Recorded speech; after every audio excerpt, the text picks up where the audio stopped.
بسم اللہ الرحمن الرحیم وبہ نستعین۔ حضرت امام جعفر صادق علیہ السلام کے حالات میں ہمیں اسی حوالے سے ایک واقعے کی طرف توجہ مبذول ہوتی ہے کہ جس طرح ہر معصوم کو اللہ تعالیٰ نے جو ذمہ داری دی انہوں نے ادا کی، مگر ظالموں نے انہیں شہید کر دیا، جس کے حوالے سے معصوم کا ارشاد ہے ما منا الا مقتول او مسموم، ہم میں سے ہر ایک ایسا ہے یا اسے قتل کیا گیا یا اسے زہر دیا گیا۔ امام جعفر صادق علیہ السلام کا شمار بھی انہی شہداء میں سے ہوتا ہے کہ جنہیں صرف اسی جرم میں شہید کیا گیا کہ وہ اللہ کا پیغام ہو بہو لوگوں تک پہنچاتے تھے اور لوگوں کو عدل کی پیروی، حق کا اتباع، شریعت کی پابندی کی تلقین فرماتے تھے۔ ظاہر ہے کہ یہ سب باتیں وہ ہیں کہ جو ظالموں اور غاصبوں کو کسی صورت میں بھی برداشت نہیں ہو سکتی۔ چنانچہ جس طرح سلسلہ شہادت حضرت پیغمبر اسلام صلی اللہ علیہ وآلہ وسلم سے شروع ہوا، یقیناً ظاہری طور پر تو انہیں تلوار سے شہید نہیں کیا گیا، مگر تاریخ کے مستند حوالوں سے یہ ملتا ہے کہ انہیں زہر دیا گیا۔ اور اسی طرح ان کے بعد مولا کائنات امیر المؤمنین علی ابن ابی طالب علیہ السلام کو ابن ملجم ملعون نے تلوار کے وار سے شہید کیا، اور یہ وہ واقعہ تھا کہ جس پر وہ یہ سمجھتے تھے کہ شاید ان کے ظاہری قتل کرنے سے ان کا حقیقی قتل ہو جائے گا اور یہ مٹ جائیں گے، ختم ہو جائے گا، ان کا نام و نشان باقی نہیں رہے گا، مگر اللہ نے ان کے ناپاک ارادوں کے برعکس ان ہستیوں کی حقیقی حیات کو قائم رکھا۔ اور امیر المومنین نے آخری جملہ جو فرمایا اس سے ظاہر ہوتا ہے کہ مولا کو اس بات کا یقین تھا کہ ان کا قاتل اپنے مقصد میں کامیاب نہیں ہو سکتا، اس لیے انہوں نے فرمایا فزت ورب الکعبہ، مجھے رب کعبہ کی قسم میں کامیاب ہو گیا۔ یہ کامیابی کیا تھی؟ ظاہری طور پر عام معیاروں کے حوالے سے اسے شکست کہا جاتا ہے کہ کوئی قتل کر دیا جائے، مگر اللہ کے نظام شہادت میں اس کا فلسفہ ہی کچھ اور ہے۔ شہید کو زندہ اس لیے قرار دیا گیا ہے کہ اس کی موت سے اس کے مقصد کو زندگی مل جاتی ہے، مولا کائنات کی شہادت سے ان کے مقصد کو حیات ابدی مل گئی۔ اسی طرح سے امام حسن علیہ السلام نے بھی شہادت پائی اور معاویہ کے ناپاک عزائم خاک میں مل گئے۔ سید الشہداء امام حسین علیہ السلام کی شہادت عظمیٰ، سید الشہداء، یہ وہ شہید اعظم ہیں کہ انہوں نے بھی اسی مقصد کو حیات بخشی کہ جو مقصد امام سے پہلے ائمہ کا تھا، اور انہوں نے اس مقصد کے تحفظ کے لیے شہادت کو قبول کیا۔ اس کے بعد امام زین العابدین علیہ السلام کی تاریخ سب کے سامنے ہے، امام محمد باقر علیہ السلام کی تاریخ سب کے سامنے ہے، مگر ظالموں نے اس سلسلے کو یہاں تک ختم نہیں کیا، بلکہ 11ویں معصوم تک یہ سلسلہ جاری رہا، اور امام جعفر صادق علیہ السلام کے زمانے میں وہی تاریخ دہرائی گئی اور امام کو زہر دے کر شہید کیا گیا۔ اموی اور عباسی سلاطین و خلفاء یہ سمجھتے تھے کہ شاید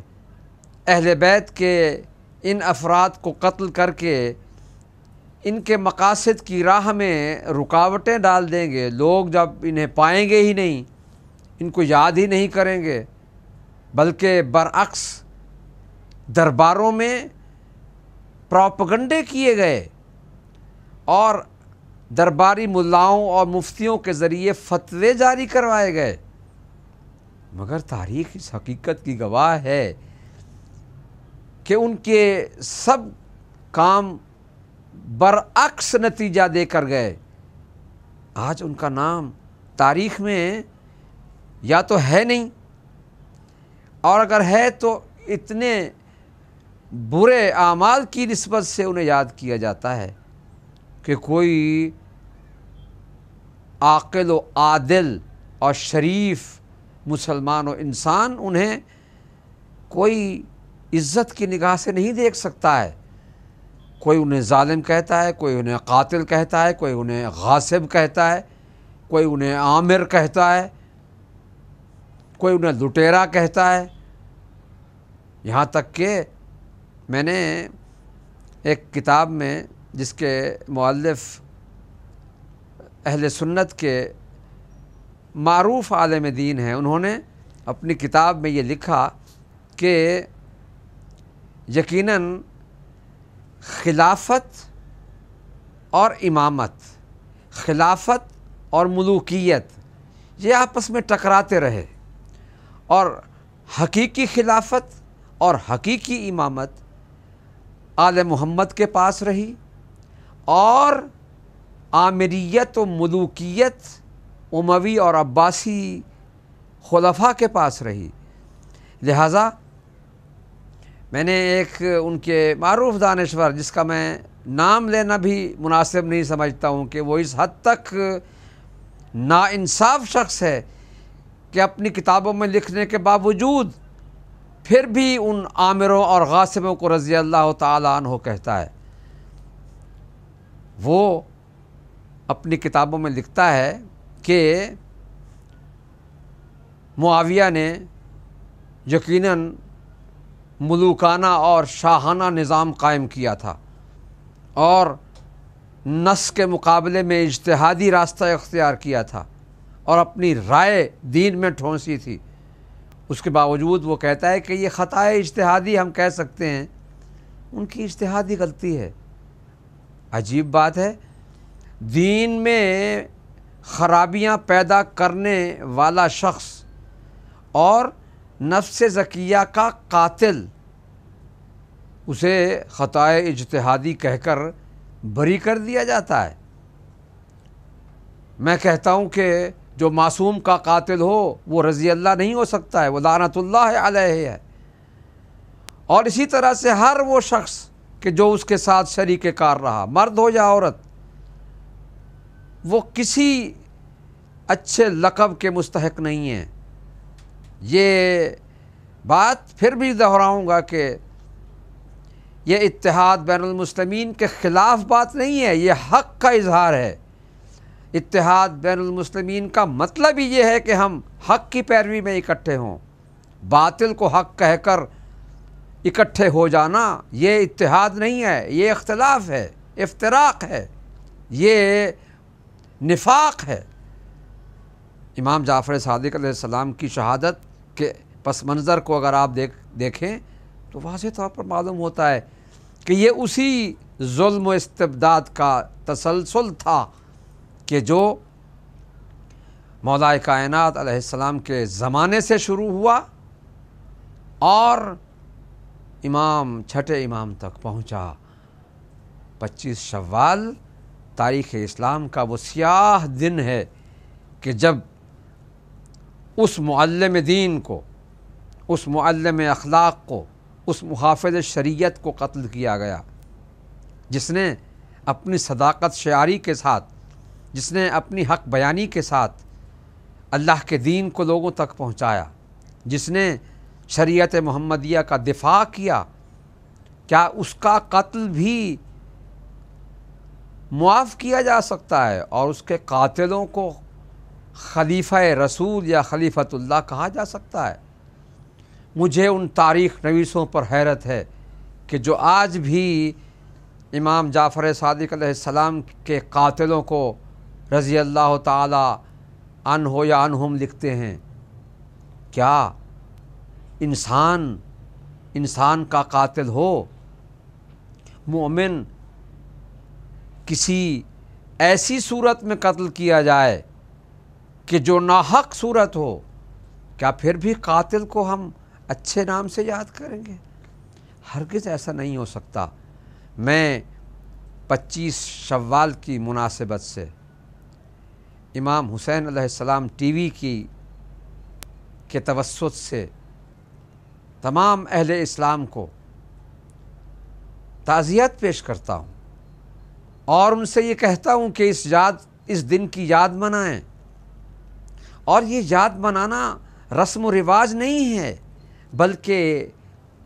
مظلوم اور مقتول اور شہید سے عہد بیعت کی تجدید عملی ہے۔ ہم ان سے دوبارہ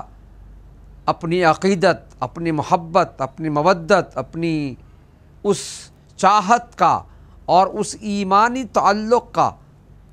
اظہار کرتے ہوئے ظالم سے نفرت کرتے ہیں۔ اسی لیے ہمارے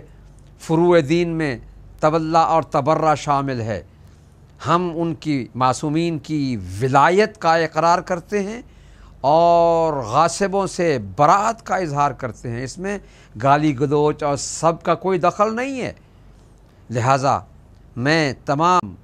مراجع اعظام، علماء کرام، دانشوروں، مفکروں، محققوں، مسلمانوں اور حقیقی کلمہ گو حضرات کی خدمت میں تسلیت و تعزیت پیش کرتے ہوئے امام جعفر صادق علیہ السلام کی شہادت کے موقع پر ان کی خدمت میں یہ عرض کرتے ہیں، اے امام، آپ نے ہمیں جو معارف و حقائق تعلیم دیے، ہم ان پر اللہ کا شکر ادا کرتے ہیں کہ اللہ نے آپ کے ذریعے ہمیں اصول انسانیت بتائے، اور ہم انشاءاللہ تا ظہور حضرت حجت سلام اللہ علیہ ان احکام پر عمل کرنے کی کوشش کریں گے، اور اللہ سے دعا کرتے ہیں کہ وہ ہمیں آپ کے بتائے ہوئے راستے پر صحیح معنی میں عمل کرنے کی توفیق عطا فرمائے۔ والسلام علیکم ورحمۃ اللہ وبرکاتہ۔